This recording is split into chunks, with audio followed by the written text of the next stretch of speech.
আজ রান্না করলাম কেরালার বেশিরভাগ লোকের পছন্দের আইলা মাছ, তাও আবার কাঁচা কাঁচা না ভেজে কাঁচা ঝোল। তো দেখে নাও আমার এই ছোট্ট একটা রেসিপি, আশা করি তোমাদের ভালো লাগবে। তো আমি এই মাছটা খুবই পছন্দ করি, মানে এখানে এসে একমাত্র খেয়েছি।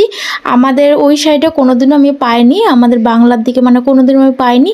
তবে এখানে আমি ফার্স্ট টাইম ট্রাই করেছি, আর প্রথমবার খেয়েই আমি এই মাছটার পুরো প্রেমে পড়ে গিয়েছি। মানে আমার এত পছন্দ হয়েছে, মানে আমার সবথেকে পছন্দের মাছ যদি থাকে তাহলে হচ্ছে ইলিশ আর আইলা।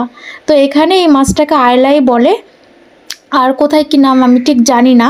তো যাই হোক, আইলা মাছ তোমরা দেখো আমি কিভাবে কাঁচা রান্না করি। তো প্রথমেই দেখতে পেলে তেলের ওপরে আমি একটুখানি জিরে, তেজপাতা, শুকনো লঙ্কা ফোড়নে দিলাম, তারপরে বেশ খানিকটা পেঁয়াজ দিয়ে দিলাম। তো পেঁয়াজটা এবার সামান্য একটু নুন দিয়ে ভেজে নেব। আর মাছগুলো ওইদিকে প্রসেসিং করে রেখেছে আমার বরমশাই, ওটাকে কেটে ধুয়ে রেখেছে আর কি। তো মাছ কাটতে খুব একটা সময় লাগে না, যেহেতু ওই মাছের কোনো কাটা মাটা থাকে না, শুধুমাত্র পাখনাগুলো কেটে 2 পিস করে নিয়েছে, ব্যাস রেডি। আর ফুলকোগুলো ফেলে নিলেই একদম মাছ পরিষ্কার হয়ে যায়। তো যাই হোক, তারপরে এই যে দেখো পেঁয়াজটা আমার এখানে ভাজা হয়ে গেছে। এরপরে আমি এখানে বাটা মশলা দিলাম। তো বাটা মশলার মধ্যে ছিল আদা, রসুন, গোটা জিরে আর ধনে। তো এটাই বেটে নিয়েছিলাম আমি একদম শিলপাটায়। তো বেটে নিয়ে তারপরে মশলাটা দিয়ে নিলাম। আর ওইদিকে আমি একটুখানি গরম মশলাও বেটে রেখেছি, এই তরকারিটা একটুখানি গরম মশলা দেব। আর এরপরে এই যে মশলাটা একটুখানি ভেজে নিলাম, তারপরে সামান্য একটুখানি জল দিলাম, আর টমেটো কুচিটাও দিয়ে নিলাম এর মধ্যে। এরপরে এটাকে একটুখানি নেড়ে নিয়ে এর মধ্যে গুঁড়ো মশলা দেব। তো গুঁড়ো মশলা কি মানে সেরকম কিছুই না, ওই যে কমন হলুদ গুঁড়ো, লঙ্কা গুঁড়ো আর একটুখানি জিরে গুঁড়ো মতো দিয়েছিলাম, সামান্য একটুখানি। তো যাই হোক, এই মশলাটা ভালো করে কষাবো। আর জানো তো কেরালার বেশিরভাগ মানুষেরই কিন্তু এই মাছটা খুবই পছন্দের। তো আমি দেখেছি এনারা মানে এই মাছটা প্রায় দিনই মানে খায়। মানে যে সমস্ত মানুষ মানে বাড়িতে আমি ভাড়া ছিলাম, তো তাদেরকে দেখতাম যে এই মাছটাই বেশিরভাগ তারা নিয়ে আসে আর সমস্ত মাছের থেকে। তো হয়তো তাদের খুবই পছন্দ। আর প্রত্যেকটা মাছের দোকানে জানো তো এই মাছটা থাকবেই, প্রত্যেকটা মাছের দোকানে। তো আমাদের তো প্রায় নিয়ে আসা হয় আমার পছন্দের জন্য, আমার বরমশাও খুব ভালোবাসে।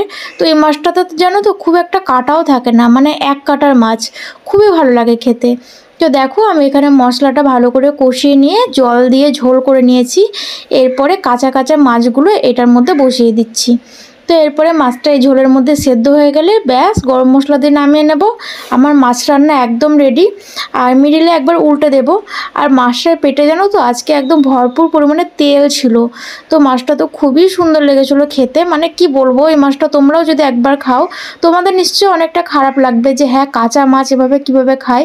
কিন্তু জানো তো এই মাছটা ভেজে রান্না করলে এই মাছের টেস্টটা একদম চলে যায়। যেমন ইলিশ মাছ ভেজে রান্না করলে অতটা ভালো লাগে না, তেমন এই মাছটাও। তো আমি ভেজেও রান্না করেছিলাম একবার, তো ভালো লাগেনি। তো আমি প্রত্যেকবার এরকম কাঁচায় রান্না করি। আর সবজি দিয়ে রান্না করলে ভালো লাগে না, এরকম মশলা টশলা দিয়ে মানে একটুখানি গ্রেভি টাইপের যদি করি বা এরকম ঝোল করি বা একবারে যদি মাখা মাখা করি সেটাও ভালো লাগে। তবে কাঁচা রান্না করলে বেশি টেস্টি হয়। তো যাই হোক, তারপরে এই যে দেখো গরম মশলাটাও দিয়ে নিচ্ছি, ঝোলটা ফুটে গেছে আর মাছটা প্রায় সেদ্ধ হয়ে গেছে, আর একটুখানি হলেই হয়ে যাবে।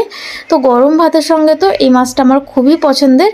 তো পুরো মাছের লুকটা দেখো একদম খুব সুন্দরভাবে সেদ্ধ হয়ে গেছে।